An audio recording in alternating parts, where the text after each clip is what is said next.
प्यारे छात्रों, कैसे हो? ठीक है? पढ़ाई चल रही ना? लेखन कार्य आपको पूरा करना है।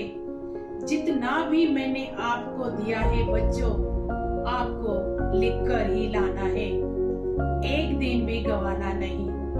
तो विद्यार्थियों, हम आज पूरक पठन देखने वाले हैं।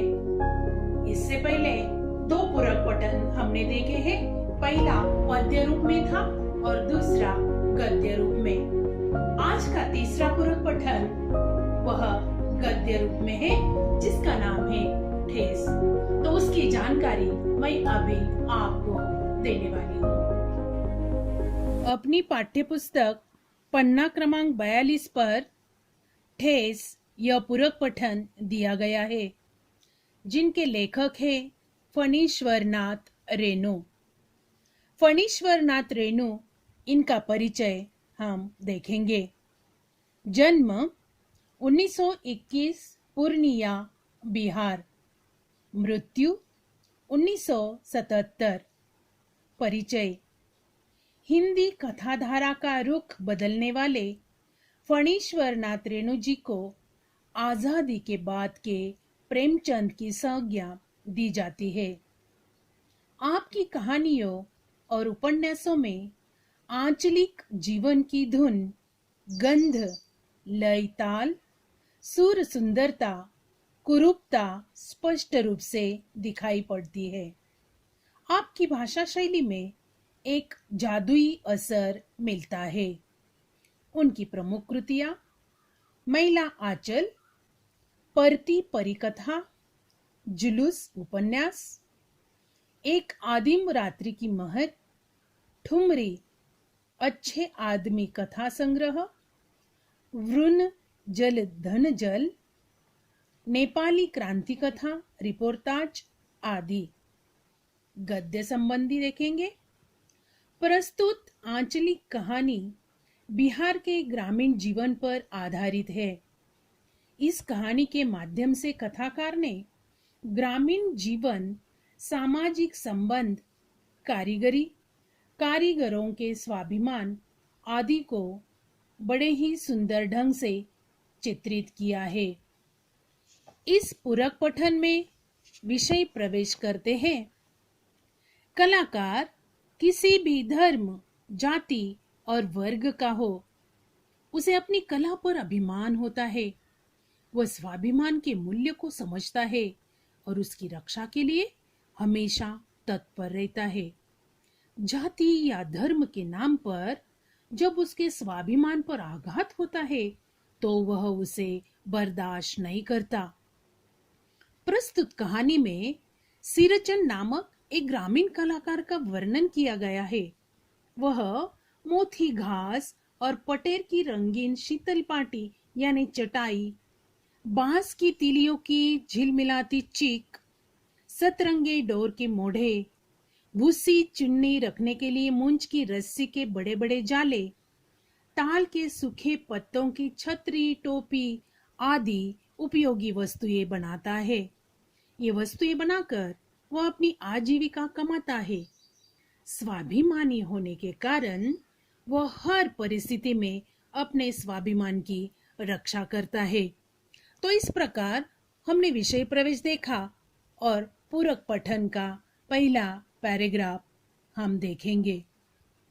खेती बाड़ी के समय गांव के किसान सिरचिन की गिनती नहीं करते।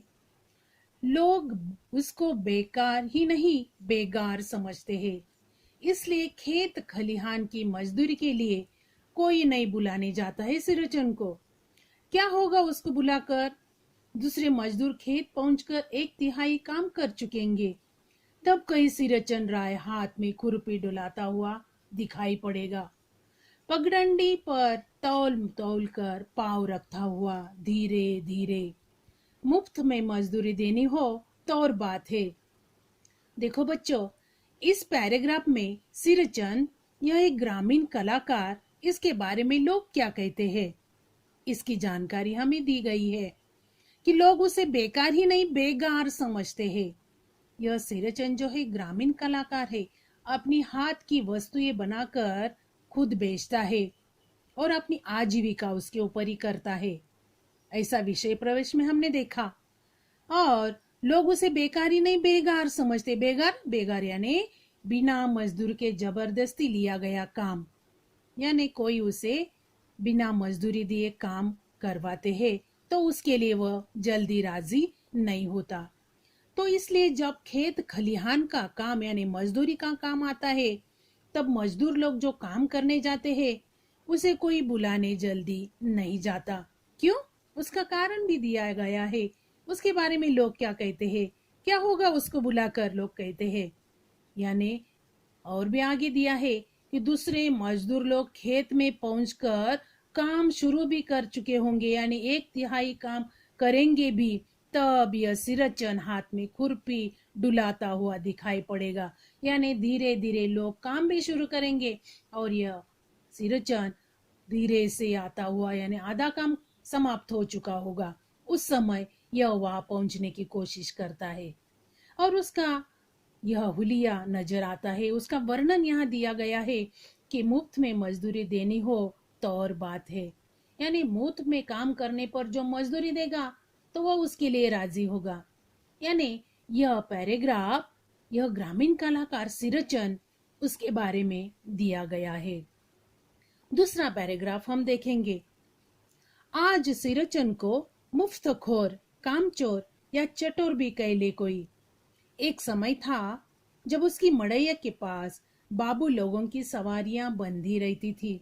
यानी सिरचन को यहाँ मुफ्तखोर, कामचोर या चटोर यानी लालची कहा गया है। चटोर यानी लालची।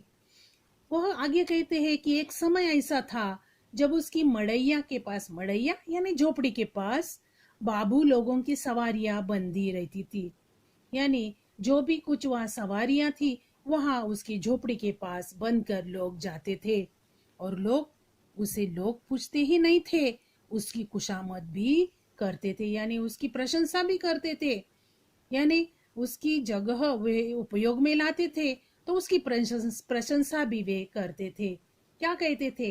अरे सिरचन भाई, अब तो तुम्हारे हाथ में यह कारीगिरी रह गई है। कारीगिरी कौन सी? यानी चटाइयाँ बनाना, छतरी टोपी बना, यानी यह घास फूस की जो चटाइयाँ, यह छतरी टोपी, यह पटे रंगीन की चटाई, ये सब जो बनाता था, यह उसके बारे में पूछते हैं कि यह कारीगरी सिर्फ आज आपके हाथ में रह गई है और सारे इलाके में आपका ही नाम है। और एक दिन का समय निकाल कर चलो। एक व्यक्ति उसके साथ बात कर रहा है कि एक दिन का समय निकाल कर हमारे साथ चलो। बड़े भैया की चिट्ठी आई है शहर से, सिरचन से एक जोड़ा चिक बनाकर भेज दो। चिक, चिक का अर्थ है बांस की तिलियों से बना हुआ पर्दा। यानी बांस, यानी जो कि झोपड़ी बनाने के लिए बड़े बड़े लकड़ियों का उपयोग किया जाता है, उसे बांस यहाँ कहा गया है। और उसकी छोटे छोटे टुकड़े बनाकर उसका पर्दा बनाया जाता है। ऐसा पर्दा बनाना सिर्फ सिरचन को ही आता है। और उसकी प्रशंसा करते हुए व्यक्ति उसे कहता है कि बड़े भैया की शहर से चिट्ठी आई है और एक जोड़ा चीक यानी पर्दा बनाने के लिए उसने कहा गया है। मुझे याद है मेरी माँ जब कभी सिरचन को बुलाने के लिए कहती, मैं पहले ही पूछ लेता भोग क्या क्या लगेगा। यानी जो व्यक्ति उसके सिरचन के साथ बात कर रहा है, वह कहता है कि जब वो छोटा था उसे याद आता है कि माँ उसे जब बुलाती थी तब उसे वह कुछ न कुछ देना पड़ता था। यानी वह पहले ही पूछता था कि भोग क्या क्या लगेगा, यानी उसे क्या क्या देना पड़ेगा।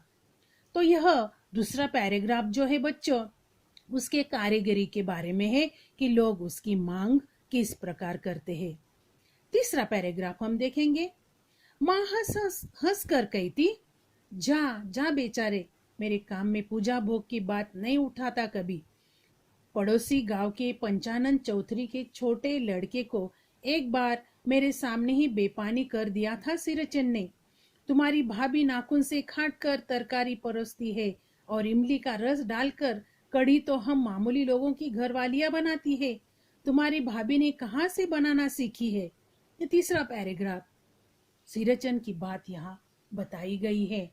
तो माँ जब उस व्यक्ति को बताती है सिरचन के बारे में, तब वह कहती है कि हंसकर क्या कहती थी कि जा जा बेचारा, मेरे काम में पूजा भोग की बात कभी नहीं उठाता। यानी मेरा काम वह पूजा या कोई सामान मांगकर बिल्कुल नहीं करता, वह बेचारा है। और पड़ोसी गांव के पंचानन चौधरी के छोटे लड़के को उसने एक बार क्या किया था, देखो। उसने एक बार मेरे सामने ही बेपानी कर दिया था। बेपानी करना यानी बेइज्जत करना। किस प्रकार बेइज्जत किया था सिरचन ने, कि वो उसने कहा था, तुम्हारी भाभी नाखून से काट कर यानी थोड़ा सा तरकारी परोसती है। नाखून से काट कर का अर्थ थोड़ा सा, यानी तरकारी परोसती यानी तैयार करती है। और इमली का रस डालकर कढ़ी तो क्या करते हैं, हम मामूली लोगों की घरवालियां भी बनाती है। तुम्हारी भाभी ने कहाँ से बनाना सीखी है?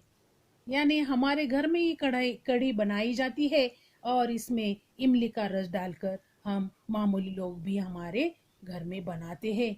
यह तुम्हारी भाभी ने यह कहाँ से सीखा है? ऐसी बात यह सिरचन उस व्यक्ति को करता है, यानी दोनों की बातें यहाँ बताई गई है। तो बच्चों, हमने इन तीनों पैराग्राफ में सिरचन के बारे में जानकारी प्राप्त की है।